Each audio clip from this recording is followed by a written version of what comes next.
ఆ కార్యక్రమాన్ని ముందుకు తీసుకెళ్తున్నాను.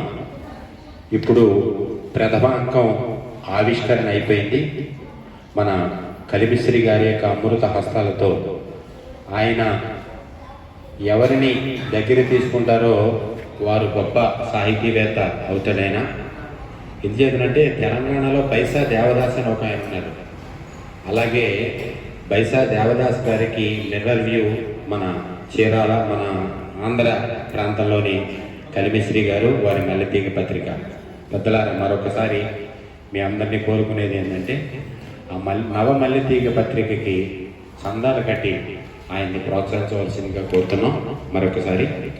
ఇప్పుడు రెండో అంకం ఏంటంటే, గ్రంథం ఆవిష్కరణ అయిన తర్వాత అంతవరకు కూడా అజ్ఞాతంగా ఉన్నటువంటి గ్రంథం వెలుగు చూసిన తర్వాత ఆ గ్రంథంలోని యొక్క ఆత్మను మన బయటి ప్రపంచానికి తెలియజేయాలి.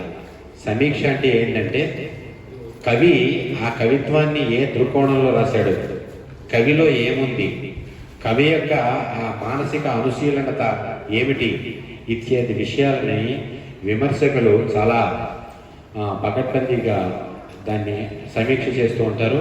అది ఆ కవికి తర్వాత ఏంటంటే సభలో పాల్గొన్న యావన్నదికి కూడా చాలా ఉపయుక్తంగా ఉంటుంది.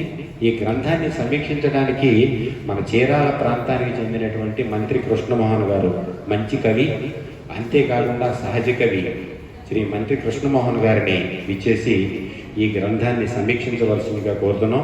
రండి కృష్ణమోహన్ గారు.